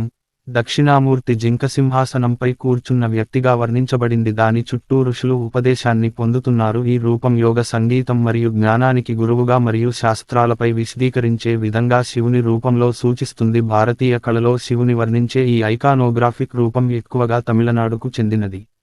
భిక్షాటన. సంస్కృత భిక్షాటన్. భిక్షటాన అనేది శివుని యొక్క ఒక రూపం. మూర్తి అక్షరాల భిక్ష దుష్పచారాల కోసం సంచరించడం. భిక్షాటన నగ్నంగా నాలుగు చేతులతో అలంకరించబడిన వ్యక్తిగా చిత్రీకరించబడింది. అతను చేతిలో భిక్షాపాత్రను పట్టుకుని రాక్షస పరిచారకులు అనుసరిస్తారు. నగ్నత్వం మరియు భిక్షాటన గిన్నె కపాలి సంప్రదాయానికి సంబంధించినవి. శివుని యొక్క ఈ రూపం బ్రహ్మహత్యకు పాల్పడినందుకు అతని తపస్సుతో మరియు దేవదర్ అడవిలో ఋషులు మరియు వారి భార్యలతో అతను కలుసుకోవడంతో ముడిపడి ఉంది. త్రిపురాంతక. సంస్కృతం త్రిపురంటక. త్రిపురాంతక అనేది శివుని యొక్క ఒక రూపం. మూర్తి అక్షరాల త్రిపుర యొక్క ముగింపు. త్రిపురాంతకుడు నాలుగు చేతులతో వర్ణించబడింది. ఎగువ జంట గొడ్డలి మరియు జింకను పట్టుకుని దిగువ జంట విల్లు మరియు బాణాలను పట్టుకుని ఉంటుంది. శివుని ఈ రూపం అసురుల 3 నగరాలను త్రిపుర నాశనం చేయడంతో ముడిపడి ఉంది. అర్ధనారీశ్వర. సంస్కృతం అర్ధనారీశ్వర్. అర్ధనారీశ్వర అనేది శివుని యొక్క ఒక రూపం. మూర్తి అక్షరాల సగం స్త్రీ అయిన ప్రభువు. అర్ధనారీశ్వరుడు శరీరంలో ఒక సగభాగం పురుషునిగాను మిగిలిన సగం స్త్రీగాను చిత్రీకరించబడ్డాడు. అర్ధనారీశ్వరుడు విశ్వం, పురుష మరియు ప్రకృతి యొక్క పురుష మరియు స్త్రీ శక్తుల సంశ్లేషణను సూచిస్తుంది మరియు శక్తి దేవుని స్త్రీ సూత్రం దేవుని పురుష సూత్రం అయిన శివ నుండి ఎలా విడదీయరానిది లేదా కొన్ని వివరణల ప్రకారం అదే విధంగా ఉంటుంది మరియు వైస్ వెర్సా. కళ్యాణసుందర మూర్తి. సంస్కృతం కళ్యాణసుందర్. మొటి అక్షరాల అందమైన వివాహ చిహ్నం అనేది పార్వతితో శివుని వివాహం యొక్క వర్ణన. సాంప్రదాయ హిందూ వివాహ వేడుకల నుండి దైవిక జంట తరచుగా పాణిగ్రహణ. సంస్కృతం చేతిని అంగీకరించడం. ఆచారాన్ని ప్రదర్శిస్తారు. అంశుమద్భేదగమ, ఉత్తరకామైకాగమ మరియు పూర్వకరణాగమ వంటి ఆగమ గ్రంథాలు కళ్యాణ సునాదర చిహ్నం యొక్క ప్రతిమను సూచిస్తాయి. ఈ మూర్తి యొక్క అత్యంత ప్రాథమిక రూపం కేవలం శివుడు మరియు పార్వతిని మాత్రమే కలిగి ఉంటుంది. అయితే మరింత విపులమైన రూపాలలో వారితో పాటు ఇతర వ్యక్తులు ఉంటారు. కొన్నిసార్లు పార్వతి తల్లిదండ్రులు అలాగే దేవతలు తరచుగా విష్ణు మరియు లక్ష్మీ పార్వతి తల్లిదండ్రులుగా ఉంటారు. బ్రహ్మను అధికారిక పూజారిగా మరియు అనేక ఇతర దేవతలు పరిచారకులు లేదా అతిథులుగా ఉన్నారు. సోమస్కంద అనేది శివుడు, పార్వతి మరియు వారి కుమారుడు స్కంద కార్తికేయ వర్ణన. ఇది దక్షిణ భారతదేశంలో పల్లవ రాజవంశం సమయంలో ప్రసిద్ధి చెందింది. పంచనాన సంస్కృతం పంకనన పంచబ్రహ్మ అని కూడా పిలుస్తారు. ఇది శివుని యొక్క ఒక రూపం. ఇది అతని 5 దివ్య కార్యకలాపాలకు పాంచకృత్య అనుగుణంగా 5 ముఖాలను కలిగి ఉన్నట్లు వర్ణిస్తుంది. సృష్టి సంరక్షణ, స్థితి, విధ్వంసం, దయ, తిరోభవ మరియు వెల్లడి చేసే దయ, అనుగ్రహ. 5 అనేది శివునికి పవిత్రమైన సంఖ్య. అతని అత్యంత ముఖ్యమైన మంత్రాలలో ఒకటి 5 అక్షరాలను కలిగి ఉంది. నమః శివాయ. 10వ శతాబ్దానికి చెందిన 5గురు శివ సదాశివ కంబోడియా, సద్యోజాత, వామదేవ, అఘోర, తత్పురుష, ఈశాన. శివుని శరీరం పంచబ్రాహ్మణం అని పిలువబడే 5 మంత్రాలను కలిగి ఉంటుంది. భగవంతుని రూపాలుగా వీటిలో ప్రతిదానికి వాటి స్వంత పేర్లు మరియు ప్రత్యేక ప్రతిమ శాస్త్రం ఉన్నాయి. ఇవి శివుని 5 ముఖాలుగా సూచించబడ్డాయి మరియు 5 అంశాలు, 5 ఇంద్రియాలు, 5 అవయవాలతో వివిధ గ్రంథాలలో అనుబంధించబడ్డాయి. అవగాహన మరియు చర్య యొక్క 5 అవయవాలు, సిద్ధాంతపరమైన భేదాలు మరియు బహుశా ప్రసారంలో లోపాలు. ఈ 5 రూపాలు వివిధ లక్షణాలతో ఎలా అనుసంధానించబడి ఉన్నాయి అనే వివరాలలో పాఠాల మధ్య కొన్ని తేడాలకు దారితీశాయి. ఈ సంఘాల యొక్క మొత్తం అర్థాన్ని స్టెల్లా క్రామ్రిష్ సంగ్రహించారు. ఈ అతీంద్రియ వర్గాల ద్వారా అంతిమ వాస్తవికత అయిన శివుడు ఉనికిలో ఉన్న అన్నింటికీ సమర్థవంతమైన మరియు భౌతిక కారణం అవుతాడు. పంచబ్రహ్మ ఉపనిషత్తు ప్రకారం శివుని యొక్క శాశ్వతమైన సత్యం పంచభూతమైన బ్రహ్మ యొక్క లక్షణమైనందున ఒక వ్యక్తి ప్రపంచంలోని అన్ని విషయాలను పంచభూతాల పాత్రగా తెలుసుకోవాలి. పంచబ్రహ్మ ఉపనిషత్తు 31. మాణిక్యవాచకర్ యొక్క తిరువాసగం యొక్క శ్లోకంలో చిదంబరం నటరాజ ఆలయంలో చోళుల కాలం నాటికి ఈతర్తో సహా 5 మూలకాలతో పంచభూత అనుసంధానించబడిన ఒక నైరూప్య లేదా విశ్వ ప్రతీకవాదం ఉందని అతను సాక్ష్యమిస్తున్నాడు. నటరాజ బ్రహ్మన్ యొక్క ముఖ్యమైన దృశ్య వివరణ మరియు శివుని నృత్య భంగిమ శైవ సిద్ధాంత గ్రంథం కుంచితంగ్రిం భజేలో నటరాజను సచ్చితానంద లేదా బీయింగ్ కాన్షియస్నెస్ అండ్ బ్లిస్ అని వర్ణించారని శారదా శ్రీనివాసన్ పేర్కొన్నారు. ఇది ఆది శంకరుల అద్వైత సిద్ధాంతం లేదా నైరూప్య ఏకత్వం ని పోలి ఉంటుంది. జీవాత్మ మరియు నేనే పరమాత్మ ఒకటిగా ఉండాలి. అయితే మాణిక్యవాచకర్ ద్వారా నటరాజకు పూర్వం చేసిన శ్లోకం సంస్కృత చిత్ కంటే తమిళ పదం లేదా అన్వేని ఉపయోగించడం ద్వారా ఏకీకృత సర్వోన్నత స్పృహతో అతనిని గుర్తిస్తుంది.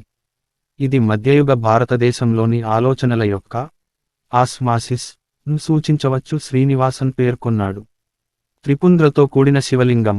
లింగం ప్రధాన వ్యాసం. లింగం లింగ పురాణం. శివుడు సంకేతం లేనివాడు, రంగు రుచి వాసన లేనివాడు, అది పదం లేదా స్పర్శకు అతీతమైనది, నాణ్యత లేనిది, చలనం లేనిది మరియు మార్పు లేనిది. విశ్వం యొక్క మూలం సంకేతం మరియు విశ్వం అంతా వ్యక్తీకరించబడిన లింగం. మార్పులేని సూత్రాలు మరియు నిరంతరం మారుతున్న స్వభావం. లింగ పురాణం మరియు శివగీత గ్రంథాలు ఈ పునాదిపై నిర్మించబడ్డాయి. లింగ అలైన్ డానియలో అంటే సంకేతం. ఇది హిందూ గ్రంథాలలో ఒక ముఖ్యమైన భావన. ఇందులో లింగం అనేది ఎవరైనా లేదా దేనికో వ్యక్తీకరించబడిన సంకేతం మరియు స్వభావం. ఇది బ్రహ్మం అనే భావనతో కూడి ఉంటుంది. ఇది కనిపించని సంకేతం మరియు ఉనికిలో ఉన్న సూత్రం, రూపం లేనిది లేదా లింగం లేనిది. శ్వేతాశ్వతర ఉపనిషత్తు 3 సంకేతాలలో ఒకదానిని పేర్కొంది. ప్రాథమికమైనది లింగం యొక్క అక్షయమైన పురుషుడు. సంపూర్ణ వాస్తవికత ఇక్కడ లింగాన్ని సంకేతం అని చెబుతుంది. ఇది బ్రహ్మం యొక్క ఉనికిని అందించే గుర్తు, అందువలన అసలు అర్థం సంకేతం. ఇంకా ఇది శివుడు సర్వోన్నత ప్రభువుకు లియుగలేదు. లియుగ సంస్కృతం. లియుగా IAST. లియుగా అంటే శివుడు అతీతుడు, ఏ లక్షణానికి అతీతుడు మరియు ప్రత్యేకంగా లింగానికి సంకేతం. శివుని యొక్క ఆంథ్రోపోమోర్ఫిక్ చిత్రాలే కాకుండా అతను లింగం యొక్క అనికోనిక్ రూపంలో కూడా ప్రాతినిధ్యం వహిస్తాడు. ఇవి వివిధ డిజైన్లలో చిత్రీకరించబడ్డాయి. ఒక సాధారణ రూపం పెదవులు డిస్క్ ఆకారంలో ఉన్న వస్తువు మధ్యలో నిలువుగా ఉండే గుండ్రని నిలువు వరుస ఆకారం. యోని శక్తి దేవతకు ప్రతీక. శివాలయాల్లో లింగం సాధారణంగా దాని గర్భగుడిలో ఉంటుంది మరియు ఇది పాలు, నీరు, పూల రేకులు, పండ్లు, తాజా ఆకులు మరియు బియ్యం వంటి నైవేద్యాలకు కేంద్రంగా ఉంటుంది. మోనియర్ విలియమ్స్ మరియు యుడిత్ గ్రీన్బెర్గ్ ప్రకారం లింగ అంటే గుర్తు లేదా చిహ్నం మరియు మరేదైనా ఉనికిని విశ్వసనీయంగా ఊహించగలిగే గుర్తు లేదా గుర్తు. అని కూడా సూచిస్తుంది. ఇది ప్రకృతిలో సహజమైన పునరుత్పత్తి దైవిక శక్తిని సూచిస్తుంది. ఇది శివునిచే సూచించబడుతుంది. వెండి డోనిగర్ వంటి కొంతమంది విద్వాంసులు లింగాన్ని కేవలం ఫాలిక్ చిహ్నంగా భావిస్తారు. అయితే ఈ వివరణను స్వామి వివేకానంద, శివానంద సరస్వతితో సహా ఇతరులు విమర్శించారు. స్టెల్లాతో క్రామ్రిష్, స్వామి అగేహానంద భారతి, ఎస్ఎన్ బాలగంగాధర మరియు ఇతరులు మోరిజ్ వింటర్నిచ్ ప్రకారం శివ సంప్రదాయంలోని లింగం, శివుడిలో మూర్తీభవించిన ప్రకృతి యొక్క ఉత్పాదక మరియు సృజనాత్మక సూత్రానికి చిహ్నం మాత్రమే, మరియు దీనికి ఎటువంటి చారిత్రక జాడలేదు. అశ్లీల ఫాలిక్ కల్ప్. శివానంద సరస్వతి ప్రకారం పాశ్చాత్యులు ఆసక్తిగా మక్కువ కలిగి ఉంటారు మరియు అశుద్ధమైన అవగాహన లేదా తెలివితేటలు కలిగి ఉంటారు. శివలింగాన్ని ఫాలస్ లేదా సెక్స్ ఆర్గాన్గా తప్పుగా ఊహించుకుంటారు. తరువాత శివానంద సరస్వతి ఇది తీవ్రమైన తప్పు మాత్రమే కాదు, ఘోరమైన తప్పిదం కూడా అని పేర్కొన్నారు. లింగం యొక్క ఆరాధన అథర్వవేద సంహితలోని ప్రసిద్ధ శ్లోకం నుండి ఉపస్తంభాన్ని స్తుతిస్తూ త్యాగం చేసిన పోస్ట్ నుండి ఉద్భవించింది. ఆ శ్లోకంలో ప్రారంభం లేని మరియు అంతం లేని స్తంభం లేదా స్కంభం యొక్క వర్ణన కనుగొనబడింది మరియు ఈ స్కంభం శాశ్వతమైన బ్రహ్మం స్థానంలో ఉంచబడిందని చూపబడింది. యజ్ఞ బలి అగ్ని, దాని పొగబూడిద మరియు జ్వాలలు సోమ మొక్క మరియు వేద బలి కోసం కలపను దాని వెనుకకు మోసే ఎద్దు. శివుడి శరీర ప్రకాశానికి సంబంధించిన భావనలకు చోటు కల్పించినట్లు అతని పచ్చని మాసిన జుట్టు, అతని నీలి కంఠం మరియు శివుని ఎద్దుపై స్వారీ చేయడం యూపస్కంభం శివలింగానికి సమయానికి చోటు కల్పించింది. వచనలింగ పురాణంలో అదే శ్లోకం కథల ఆకృతిలో విస్తరించబడింది. ఇది గొప్ప స్తంభం యొక్క వైభవాన్ని మరియు మహాదేవునిగా శివుని ఔన్నత్యాన్ని స్థాపించడానికి ఉద్దేశించబడింది. 3వ శతాబ్దపు BCE నాటి గుడిమల్లం లింగం శివుని చిహ్నంగా తెలిసిన పురాతన పురావస్తు లింగం. శైవమతం తీర్థయాత్ర సంప్రదాయంలో శివుని యొక్క 12 ప్రధాన ఆలయాలను జ్యోతిర్లింగంగా పిలుస్తారు. దీని అర్థం కాంతి లింగం, మరియు ఇవి భారతదేశం అంతటా ఉన్నాయి. అవతారాలు. పౌరాణిక గ్రంథాలలో అప్పుడప్పుడు అంశ్ సూచనలు ఉన్నాయి, అక్షరాల భాగం లేదా శివుని అవతారాలు. కానీ శివ అవతారాల ఆలోచన శైవమతంలో విశ్వవ్యాప్తంగా ఆమోదించబడలేదు. లింగ పురాణం శివుని యొక్క 28 రూపాలను కొన్నిసార్లు అవతారాలుగా పేర్కొంటుంది, అయితే అటువంటి ప్రస్తావన అసాధారణమైనది మరియు వైష్ణవంలో బాగా నొక్కి చెప్పబడిన విష్ణు అవతారాల భావనతో పోలిస్తే శైవమతంలో శివుని అవతారాలు చాలా అరుదు. కొన్ని వైష్ణవ సాహిత్యం శివుడిని దాని పురాణాలలోని పాత్రలకు భక్తిపూర్వకంగా అనుసంధానిస్తుంది. ఉదాహరణకు హనుమాన్ చాలీసాలో హనుమంతుడు శివుని 11వ అవతారంగా గుర్తించబడ్డాడు. భాగవత పురాణం మరియు విష్ణు పురాణం దుర్వాస మహర్షిని శివుని భాగమని పేర్కొన్నాయి. కొంతమంది మధ్యయుగ రచయితలు అద్వైత వేదాంత తత్వవేత్త ఆది శంకరుడిని శివుని అవతారంగా పేర్కొన్నారు. మందిరము. దేశం వారీగా ఆలయాల జాబితా కోసం భారతదేశంలోని శివాలయాల జాబితా మరియు పాకిస్తాన్లోని శివాలయాల జాబితాను చూడండి. పండుగలు. ప్రధాన వ్యాసం. మహాశివరాత్రి. మహాశివరాత్రి పండుగ రాత్రిపూట జరుపుకుంటారు, సాధారణంగా వెలిగించిన దేవాలయాలలో లేదా ప్రత్యేక ప్రభ పైన. ప్రతి చంద్ర మాసంలో దాని 13వ రాత్రి, 14వ రోజున ఒక శివరాత్రి ఉంటుంది. కానీ సంవత్సరానికి ఒకసారి శీతాకాలం చివరలో ఫిబ్రవరి, మార్చి మరియు వసంతకాలం రాకముందు. మహాశివరాత్రి అంటే శివుని గొప్ప రాత్రి అని అర్థం. మహాశివరాత్రి ఒక ప్రధాన హిందూ పండుగ అయితే ఇది గంభీరమైనది మరియు వేదాంతపరంగా జీవితంలో మరియు ప్రపంచంలోని చీకటి మరియు అజ్ఞానాన్ని అధిగమించడం మరియు శివ మరియు మానవాళి పట్ల భక్తి యొక్క అస్తిత్వ ధృవణాల గురించి ధ్యానం చేయడం. ఇది శివ సంబంధిత పద్యాలను పఠించడం, ప్రార్థనలు చేయడం, శివ స్మరణ, ఉపవాసం, యోగా చేయడం మరియు స్వీయ నిగ్రహం, నిజాయితీ, ఇతరులకు హాని కలిగించకపోవడం, క్షమాపణ, ఆత్మపరిశీలన, స్వీయ పశ్చాత్తాపం వంటి నీతి మరియు ధర్మాలపై ధ్యానం చేయడం ద్వారా గమనించబడుతుంది. శివుని ఆవిష్కరణ. ఆవేశపూరిత భక్తులు రాత్రంతా మేల్కొని ఉంటారు. మరికొందరు శివాలయాల్లో ఒకదానిని సందర్శిస్తారు లేదా జ్యోతిర్లింగం పుణ్యక్షేత్రాలకు తీర్థయాత్రకు వెళతారు. ఆలయాలను సందర్శించే వారు లింగానికి పాలు, పండ్లు, పూలు, తాజా ఆకులు, స్వీట్లను సమర్పిస్తారు. కొన్ని సంఘాలు ప్రత్యేక నృత్య కార్యక్రమాలను నిర్వహిస్తాయి. శివుడిని నృత్యానికి ప్రభువుగా గుర్తించడానికి వ్యక్తిగత మరియు సమూహ ప్రదర్శనలతో. జోన్స్ మరియు ర్యాన్ ప్రకారం మహాశివరాత్రి ఒక పురాతన హిందూ పండుగ. ఇది బహుశా 5వ శతాబ్దంలో ఉద్భవించింది. శివారాధనకు సంబంధించిన మరో ప్రధాన పండుగ కార్తీక పూర్ణిమ. త్రిపురాసుర అని పిలువబడే 3 రాక్షసులపై శివుడు సాధించిన విజయాన్ని గుర్తు చేసుకుంటారు. భారతదేశం అంతటా వివిధ శివాలయాలు రాత్రంతా ప్రకాశిస్తూ ఉంటాయి. కొన్ని చోట్ల శివ చిహ్నాలను ఊరేగింపుగా తీసుకువెళతారు. తిరువతీర అనేది కేరళలో శివునికి అంకితం చేయబడిన పండుగ. ఈ రోజున పార్వతి తన సుదీర్ఘ తపస్సు తర్వాత శివుడిని కలుసుకున్నాడని మరియు శివుడు ఆమెను తన భార్యగా తీసుకున్నాడని నమ్ముతారు. ఈ రోజున హిందూ స్త్రీలు తిరువాతిర పాట్టు పార్వతి గురించి జానపద పాటలు మరియు శివుని వాత్సల్యం కోసం ఆమె కోరిక మరియు తపస్సుతో పాటు తిరువాతిరకళిని ప్రదర్శిస్తారు. శివుడికి అంకితం చేయబడిన ప్రాంతీయ పండుగలలో ఏప్రిల్, మేలో మదురైలో జరిగే చితిరై పండుగ దక్షిణ భారతదేశంలోని అతిపెద్ద పండుగలలో ఒకటి. మీనాక్షి పార్వతి మరియు శివాల వివాహాన్ని జరుపుకుంటుంది. విష్ణువు తన సోదరి మీనాక్షిని శివునికి ఇచ్చి వివాహం చేసినందున ఈ పండుగ వైష్ణవ మరియు శైవ సంఘాలు ఇద్దరూ వేడుకలలో చేరారు. కొన్ని శక్తి సంబంధిత పండుగలు శివునితో పాటు దేవతని ప్రాథమికంగా మరియు సర్వోన్నతంగా భావిస్తాయి. వీటిలో అన్నపూర్ణకు అంకితం చేయబడిన అన్నకూట మరియు దుర్గకు సంబంధించిన పండుగలు ఉన్నాయి. నేపాల్ వంటి హిమాలయ ప్రాంతాలలో అలాగే ఉత్తర మధ్య మరియు పశ్చిమ భారతదేశంలో తీజ్ పండుగను బాలికలు మరియు మహిళలు వర్షాకాలంలో జరుపుకుంటారు. పార్వతీదేవి గౌరవార్థం సమూహ గానం, నృత్యం మరియు నైవేద్యాలతో పార్వతి శివాలయాలలో ప్రార్థనలు. భారతదేశం యొక్క ఇస్లామిక్ పాలన కాలంలో సన్యాసి యోధులుగా మారిన శివునికి సంబంధించిన సన్యాసి వైదిక మరియు తాంత్రిక ఉప సంప్రదాయాలు కుంభమేళా పండుగను జరుపుకుంటారు. ఈ పండుగ ప్రతి 12 సంవత్సరాలకు ఒకసారి భారతదేశంలోని 4 పుణ్యక్షేత్రాలలో జరుగుతుంది. ఈ కార్యక్రమం 3 సంవత్సరాల విరామం తర్వాత తదుపరి ప్రదేశానికి మారుతుంది. అతిపెద్దది ప్రయాగలో మొఘల్ పాలన కాలంలో అలహాబాద్గా పేరు మార్చబడింది. ఇక్కడ గంగా మరియు యమునా నదుల సంగమం వద్ద లక్షలాది మంది వివిధ సంప్రదాయాలకు చెందిన హిందువులు సమావేశమవుతారు. హిందూ సంప్రదాయంలో శివ సంబంధిత సన్యాసి యోధులు నాగాలు స్నానం మరియు ప్రార్థనల కోసం ముందుగా సంఘంలోకి ప్రవేశించడం ద్వారా ఈవెంట్ను ప్రారంభించే గౌరవాన్ని పొందుతారు. పాకిస్తాన్లో ఉమర్కోట్లోని ఉమర్కోట్ శివ మందిరంలో ప్రధాన శివరాత్రి వేడుకలు జరుగుతాయి. ఆలయంలో 3 రోజుల పాటు జరిగే శివరాత్రి ఉత్సవాలకు దాదాపు 2,500,000 మంది హాజరవుతారు. భారత ఉపఖండం మరియు హిందూమతం దాటి ఇండోనేషియా. శివశిల్పం జావా ఇండోనేషియాలోని డైంగ్ పీఠభూమి. ఇండోనేషియా శైవమతంలో శివునికి ప్రసిద్ధమైన పేరు బటరాగురు. ఇది సంస్కృత భట్టారక నుండి ఉద్భవించింది. దీని అర్థం గొప్ప ప్రభువు.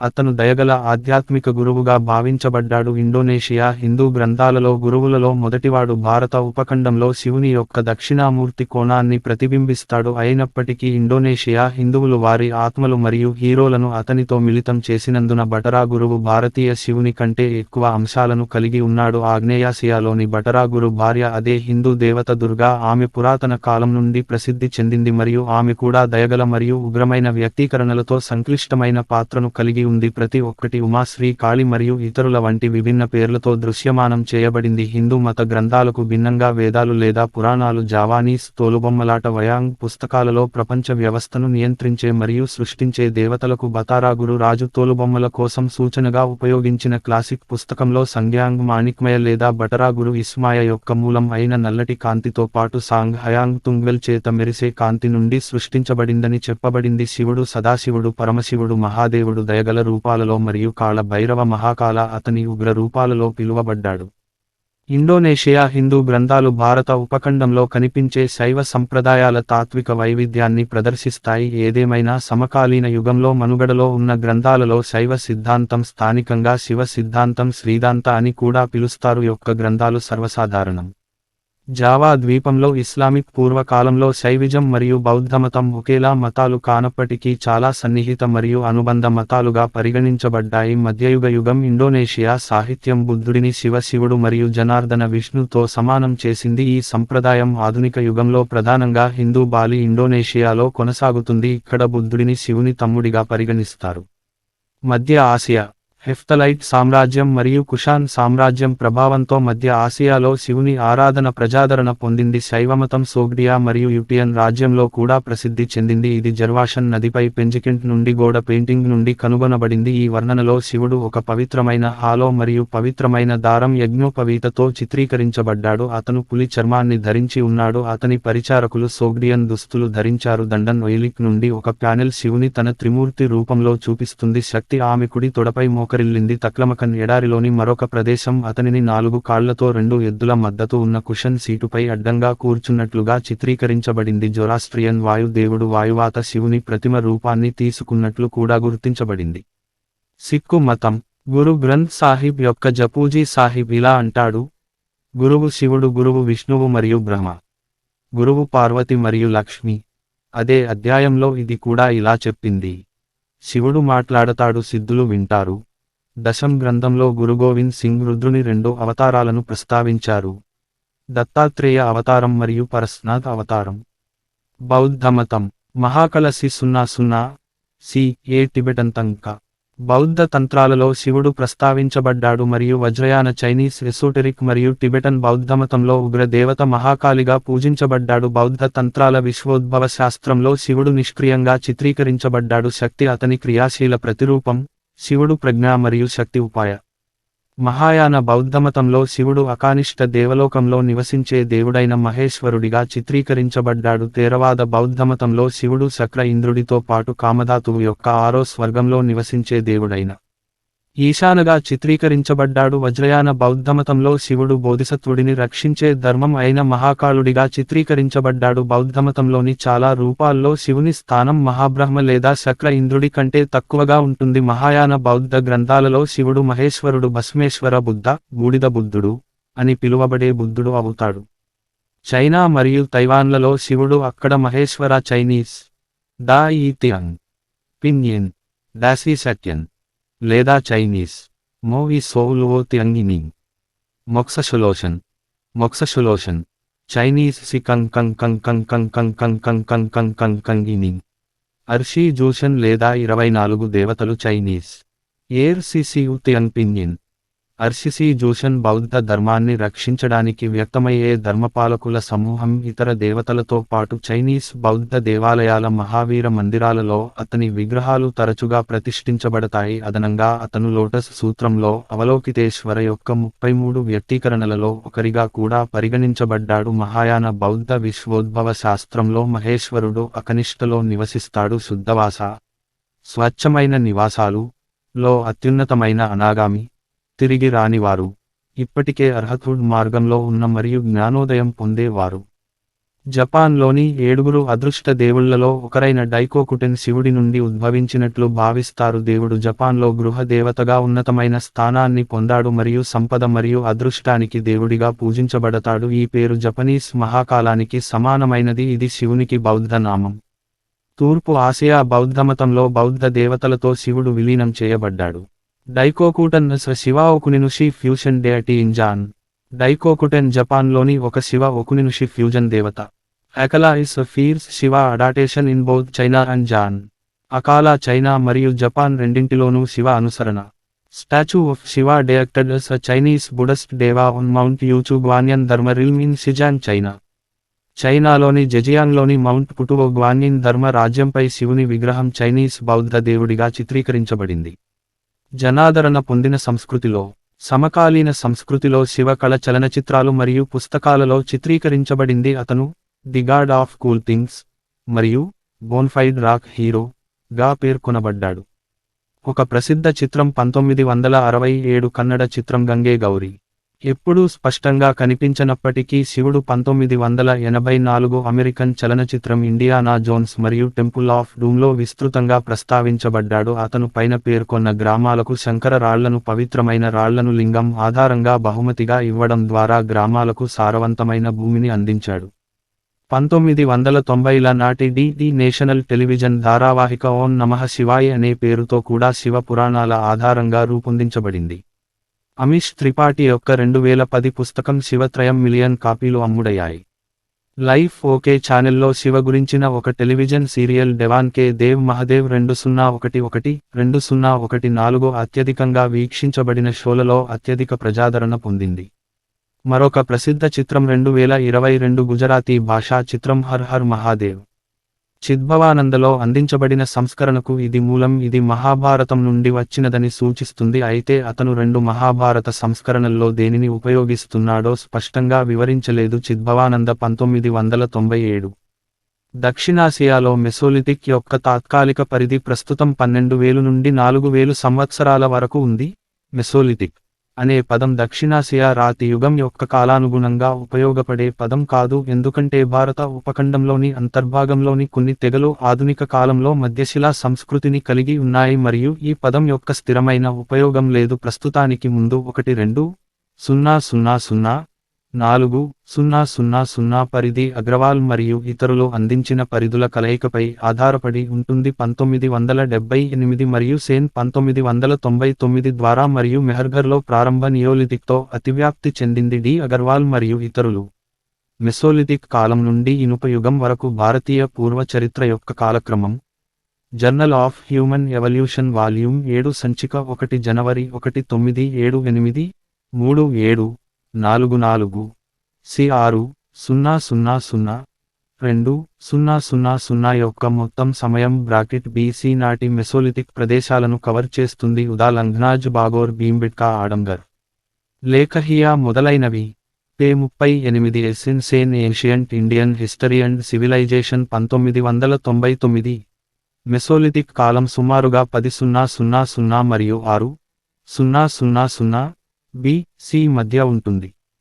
శివుని మొదటి భార్య అయిన సతి తనను తాను కాల్చుకున్న తర్వాత పార్వతిగా పునర్జన్మ పొందింది. శైవమతం ప్రకారం పార్వతికి దుర్గ మరియు కాళి వంటి వివిధ రూపాలు ఉన్నాయి. ఇవి ఆది శక్తి యొక్క అత్యున్నతమైన అంశంతో పాటు శివుడితో కూడా సంబంధం కలిగి ఉంటాయి. ఈ దేవతలందరూ వేర్వేరు శరీరాలలో ఒకే ఆత్మ స్వయం నిటారుగా ఉండే ఆకారం యొక్క ఇథైఫాలిక్ ప్రాతినిధ్యం ఈ సందర్భంలో చాలా వ్యతిరేకతను సూచిస్తుంది. ఇది సెమినల్ ధారణ బ్రహ్మచర్యం మరియు ఊర్ధ్వ రేతస్ మరియు అతను ఇంద్రియాలపై పూర్తి నియంత్రణను సూచిస్తాడు మరియు అత్యున్నతమైన శరీర త్యజించుట కొరకు సన్నిహిత సంబంధం యొక్క సాధారణ ప్రకటన మరియు ఉదాహరణ భాగస్వామ్య సారాంశాల కోసం చూడండి. శివరామమూర్తి 1976 11 రుద్రఫైర్ కాంప్లెక్స్ ఆఫ్ ఐడియాస్ యొక్క అవలోకనం కోసం చూడండి. క్రామ్రిష్ 1981. కొటేషన్ కోసం రుద్రుని ఎదుగుదల ప్రక్రియలో ఒక ముఖ్యమైన అంశం ఏమిటంటే వేద సాహిత్యంలో అగ్నితో అతని గుర్తింపు మరియు ఈ గుర్తింపు అతని పాత్ర రుద్రశివగా రూపాంతరం చెందడానికి చాలా దోహదపడింది. చూడండి. చక్రవర్తి 1986. శశిపంజర మరియు తివాషిమతి అనే సారాంశాలలో నోట్ అగ్నిరుద్ర కాన్సెప్ట్ ఫ్యూజ్ కోసం చూడండి. శివరామమూర్తి 1976. RV2:20:3 వచనం కోసం సనో యువేంద్రో జోహూత్ర సఖా శివో నరమస్తు పాత మరియు అనువాదం. ఆ యువ ఆరాధ్య ఇంద్రుడు అతని ఆరాధకుడైన మనకు మిత్రుడు శ్రేయోభిలాషి మరియు రక్షకుడు.